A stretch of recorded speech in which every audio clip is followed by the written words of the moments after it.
všetky zvieratá dokážu reagovať na intenzifikačné faktory. Možno je na Slovensku, keď zoberiem dojnice, počet chovov dajú sa spočítať na prstoch jednej ruky. Určite tam patria chovy pána poslanca Zálumenského, ktorí si toto uvedomili a nemajú v stáde také zvieratá, ktoré nedokážu reagovať na intenzifikačné faktory. Áno, ale v mnohých stádach také zvieratá vo väčšine máme a tu vám teraz chcem ukázať jeden modelový príklad. Chceli sme nájsť nejaký priemerný chov, na ktorom by sme modelovo niečo ukazovali. To znamená, že na Slovensku je v presnej kontrole v evidencii užitkovosti vyše 80% dojníc. Z týchto dojníc sme si ich rozdelili podľa plemien a ako prvé budem hovoriť o chove holštajnského plemena. Chceli sme náhodne vybrať priemerný holštajnský chov na Slovensku, ktorý by spĺňal určité kritériá. Základným kritériom bola priemerná užitkovosť, ktorá za laktáciu dosiahla pri holštajnskom plemene okolo 8700 kg mlieka. Ďalej sme chceli, aby tento chov spĺňal to, že zvieratá sú ustajnené v rovnakých podmienkach v jednej maštali a že je v nej ustajnených minimálne 150 dojníc.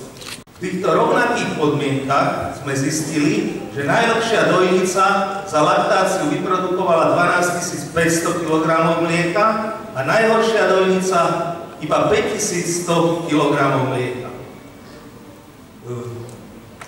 A tu hovoríme, že tu niekde je bez zakopania. Užitkovosť menej ako 7500 kg malo v tomto stáde 50 dojnic, čiže 1/5 stáda. A priemerná užitkovosť všetkých dojníc bola 8800, ale týchto 50 najhorších bola 6700 kg mlieka za laktáciu. Náš odhad bol, že to bude 5 až 10%. Ono to vychádza v základe aj z toho, že aká je štruktúra nákladov v chove dojníc. Tu máme výsledky kolegyne Michaličkovej za rok 2014. A teraz sme vychádzali z toho, že ktoré nákladové položky sú pri zlých dojniciach nižšie ako pri dobrých. Áno, teoreticky to môžu byť krmivá, kedy tá zlá dojnica príjme menej krmív, ale prakticky to tak vôbec nemusí byť. Lebo často tie zlé dojnice sú kondične veľmi dobré, pretože doja málo mlieka, v sociálnej hierarchii stáda sú ako prvé, dostanú sa k krmivu ako prvé a vyberú si z neho to, čo chcú. Čiže môže to byť až takýto paradox, ale teda pripustme, že predsa len spotreba tých hlavne drahších krmív je pri týchto zvieratách vyššia. Teoreticky by mohli byť pri nich vyššie náklady na veterinárne zákroky a liečivá. Teoreticky. Skutočnosť opäť taká nemusí byť, pretože napríklad to, že kráva má nízku užitkovosť, môže súvisieť aj s jej zlým zdravotným stavom.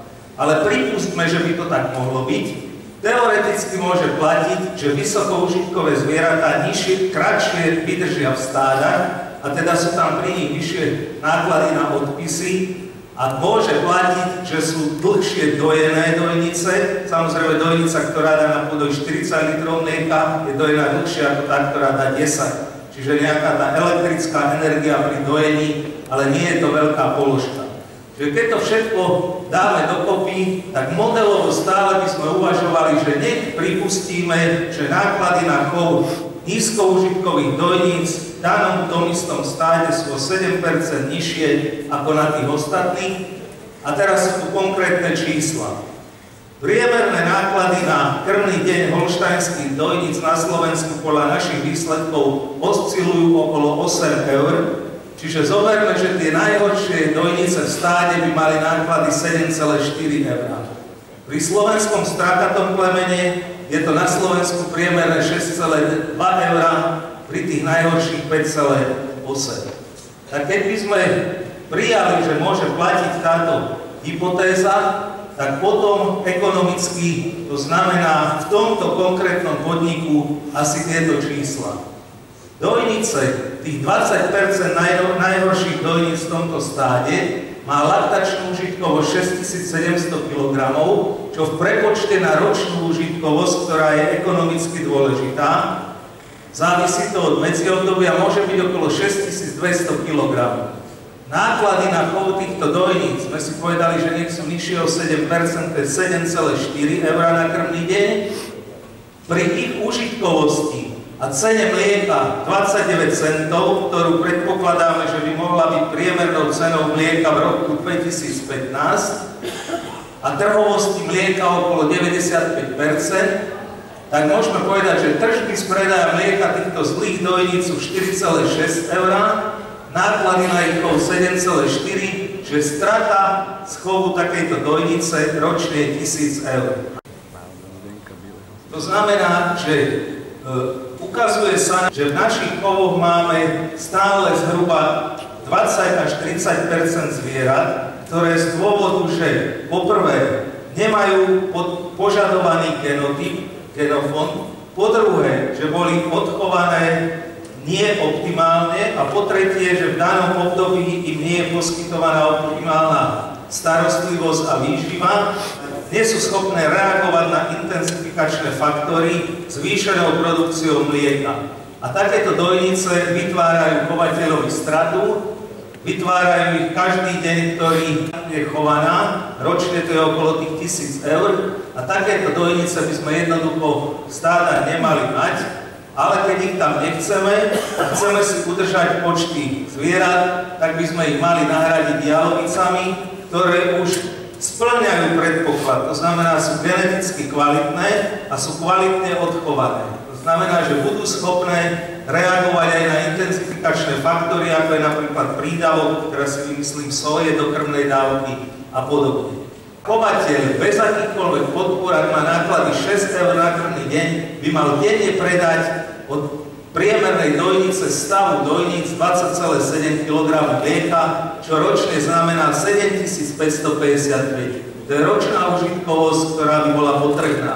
Prepočtená laktačnú sme niekde okolo 8000 pri slovenskom stratatom dobytku. Holštajnské plemeno, kde sú tie náklady vyššie, keď pripustíme, že okolo 8 eur na krmný deň, je to už 27,6 a ročný predaj na dojnicu toto číslo. Čo s týmito číslami spravia podpory?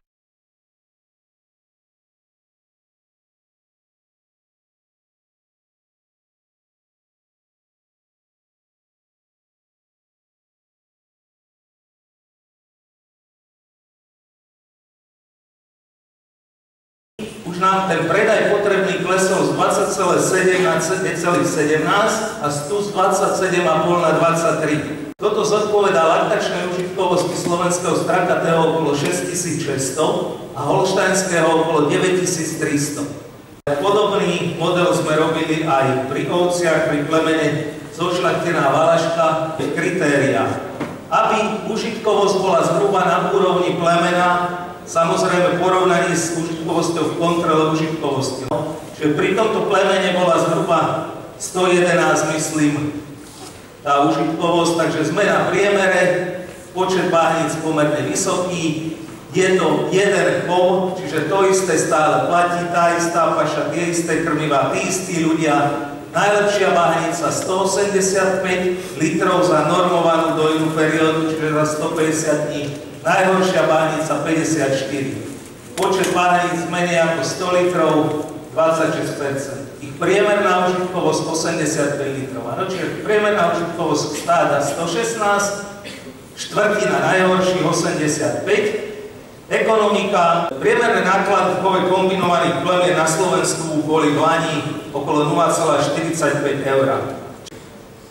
Tržby z predaja mlieka, pokiaľ cena by tam bola 95 centov, tak boli 106, to znamená strata na tieto báhnice 47 eur za rok.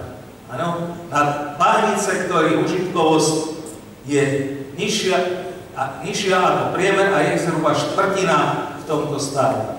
Takže toto boli čísla, ktorými som vás nechcel odradiť, ktorými som vás chcel motivovať k tomu, aby ste začali si robiť trocha poriadok v stádach, predovšetkým poriadok v stádach dojníc, pretože naozaj prichádza zrušenie kvót a pokiaľ nebudeme v tomto smere niečo robiť, tak môže to byť problémom. Na druhej strane považujem toto obdobie za vhodné pre znižovanie stavov dojníc v stádach, pretože jednak tým splníte požiadavky na welfare, keď budete mať o 15% zvierat na jednotku plochy menej, a jednak preto, že ceny mlieka teraz nie sú vysoké a ceny jatočných kráv sú možno ešte ako tak sa držia a budú určite nižšie, keď po zrušení kvót v Európskej únii bude zanikať množstvo fariem dojníc, nekonkurencieschopných, na trh sa dostane veľa mesa z jatočných kráv, takže tá cena tam zrejme poklesne. Čiže to moje záverečné posolstvo nie je podliehať nejakým spôsobom panike, ale skúsiť urobiť to, čo nás veľa nestojí a to, čo urobiť môžeme, to znamená preselektovať svoje stáda s dôrazom na chov dojníc.